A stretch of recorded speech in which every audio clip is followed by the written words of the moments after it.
Chapter 11. The great Agra treasure. Our captive sat in the cabin opposite to the iron box which he had done so much and waited so long to gain. He was a sunburned, reckless-eyed fellow, with a network of lines and wrinkles all over his mahogany features, which told of a hard, open-air life. There was a singular prominence about his bearded chin which marked a man who was not to be easily turned from his purpose. His age may have been 50 or thereabouts, for his black, curly hair was thickly shot with gray. His face in repose was not an unpleasing one, though his heavy brows and aggressive chin gave him, as I had lately seen, a terrible expression when moved to anger. He sat now with his handcuffed hands upon his lap, and his head sunk upon his breast, while he looked with his keen, twinkling eyes at the box which had been the cause of his ill-doings.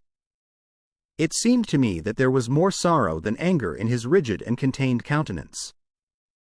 Once he looked up at me with a gleam of something like humor in his eyes. "Well, Jonathan Small," said Holmes, lighting a cigar, "I am sorry that it has come to this." "And so am I, sir," he answered, frankly. "I don't believe that I can swing over the job. I give you my word on the book that I never raised hand against Mr. Sholto. It was that little hellhound Tonga who shot one of his cursed darts into him. I had no part in it, sir. I was as grieved as if it had been my blood relation. I welted the little devil with the slack end of the rope for it, but it was done, and I could not undo it again." "Have a cigar," said Holmes, "and you had best take a pull out of my flask, for you are very wet. How could you expect so small and weak a man as this black fellow to overpower Mr. Sholto and hold him while you were climbing the rope? You seem to know as much about it as if you were there, sir. The truth is that I hoped to find the room clear. I knew the habits of the house pretty well, and it was the time when Mr. Sholto usually went down to his supper. I shall make no secret of the business. The best defense that I can make is just the simple truth. Now, if it had been the old Major, I would have swung for him with a light heart. I would have thought no more of knifing him than of smoking this cigar. But it's cursed hard that I should be lagged over this young Sholto, with whom I had no quarrel whatever. You are under the charge of Mr. Athelney Jones, of Scotland Yard. He is going to bring you up to my rooms, and I shall ask you for a true account of the matter. You must make a clean breast of it, for if you do I hope that I may be of use to you. I think I can prove that the poison acts so quickly that the man was dead before ever you reached the room. That he was, sir. I never got such a turn in my life as when I saw him grinning at me with his head on his shoulder as I climbed through the window. It fairly shook me, sir. I'd have half killed Tonga for it if he had not scrambled off. That was how he came to leave his club, and some of his darts too, as he tells me, which I dare say helped to put you on our track, though how you kept on it is more than I can tell. I don't feel no malice against you for it. But it does seem a queer thing," he added, with a bitter smile, "that I who have a fair claim to nigh upon $500,000 of money should spend the first half of my life building a breakwater in the Andamans, and am like to spend the other half digging drains at Dartmoor. It was an evil day for me when first I clapped eyes upon the merchant Achmet and had to do with the Agra treasure, which never brought anything but a curse yet upon the man who owned it. To him it brought murder, to Major Sholto it brought fear and guilt, to me it has meant slavery for life."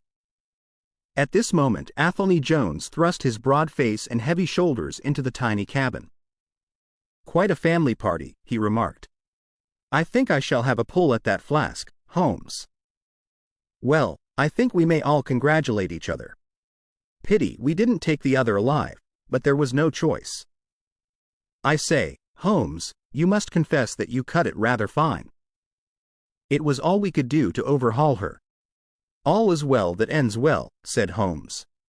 "But I certainly did not know that the Aurora was such a clipper. Smith says she is one of the fastest launches on the river, and that if he had had another man to help him with the engines we should never have caught her. He swears he knew nothing of this Norwood business." "Neither he did," cried our prisoner, "not a word. I chose his launch because I heard that she was a flyer. We told him nothing, but we paid him well, and he was to get something handsome if we reached our vessel, the Esmeralda, at Gravesend, outward bound for the Brazils. Well, if he has done no wrong, we shall see that no wrong comes to him. If we are pretty quick in catching our men, we are not so quick in condemning them." It was amusing to notice how the consequential Jones was already beginning to give himself airs on the strength of the capture. From the slight smile which played over Sherlock Holmes's face, I could see that the speech had not been lost upon him. "We will be at Vauxhall Bridge presently," said Jones, "and shall land you, Dr. Watson, with the treasure box. I need hardly tell you that I am taking a very grave responsibility upon myself in doing this. It is most irregular, but of course an agreement is an agreement. I must, however, as a matter of duty, send an inspector with you, since you have so valuable a charge. You will drive, no doubt?" "Yes, I shall drive. It is a pity there is no key, that we may make an inventory first." "You will have to break it open." "Where is the key, my man?" "At the bottom of the river," said Small, shortly. There was no use your giving this unnecessary trouble. We have had work enough already through you. However, Doctor, I need not warn you to be careful. Bring the box back with you to the Baker Street rooms. You will find us there, on our way to the station." They landed me at Vauxhall, with my heavy iron box, and with a bluff, genial inspector as my companion. A quarter of an hour's drive brought us to Mrs. Cecil Forrester's. The servant seemed surprised at so late a visitor. Mrs. Cecil Forrester was out for the evening, she explained, and likely to be very late. Miss Morstan, however, was in the drawing-room, so to the drawing-room I went, box in hand, leaving the obliging inspector in the cab. She was seated by the open window, dressed in some sort of white diaphanous material, with a little touch of scarlet at the neck and waist. The soft light of a shaded lamp fell upon her as she leaned back in the basket chair, playing over her sweet, grave face, and tinting with a dull, metallic sparkle the rich coils of her luxuriant hair. One white arm and hand drooped over the side of the chair, and her whole pose and figure spoke of an absorbing melancholy. At the sound of my footfall she sprang to her feet, however, and a bright flush of surprise and of pleasure colored her pale cheeks. "I heard a cab drive up," she said. "I thought that Mrs. Forrester had come back very early, but I never dreamed that it might be you. What news have you brought me?"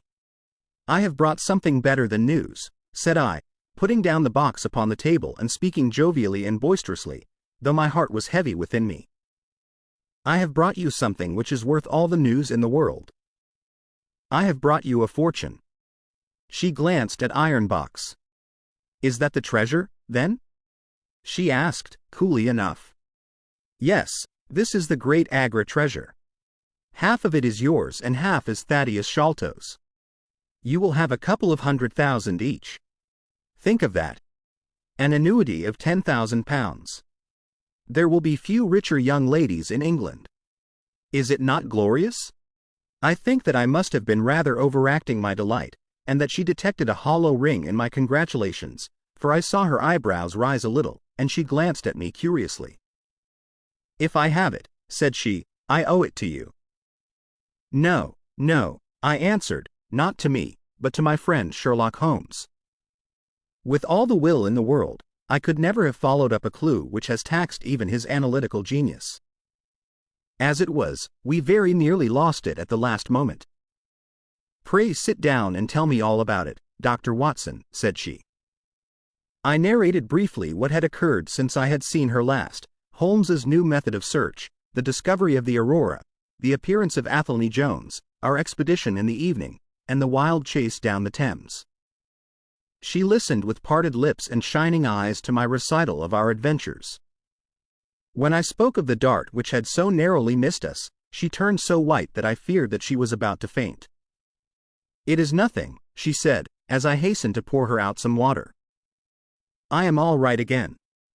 It was a shock to me to hear that I had placed my friends in such horrible peril." "That is all over," I answered. "It was nothing.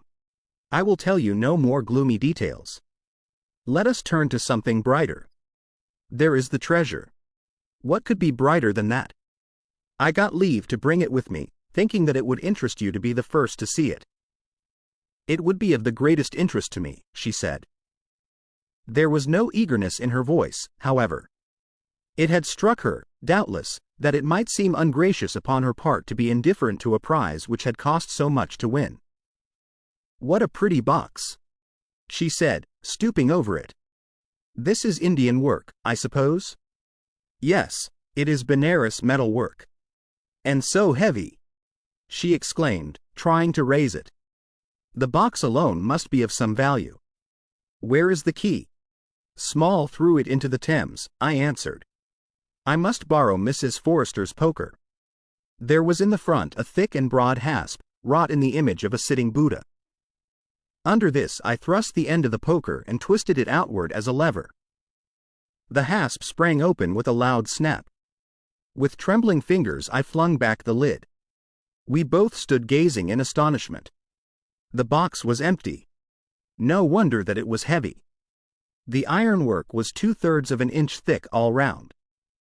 It was massive, well made, and solid, like a chest constructed to carry things of great price, but not one shred or crumb of metal or jewelry lay within it. It was absolutely and completely empty. "The treasure is lost," said Miss Morstan, calmly.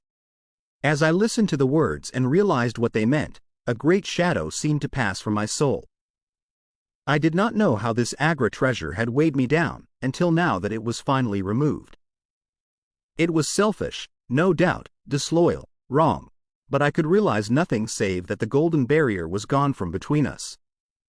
"Thank God!" I ejaculated from my very heart. She looked at me with a quick, questioning smile. "Why do you say that?" she asked. "Because you are within my reach again," I said, taking her hand. She did not withdraw it.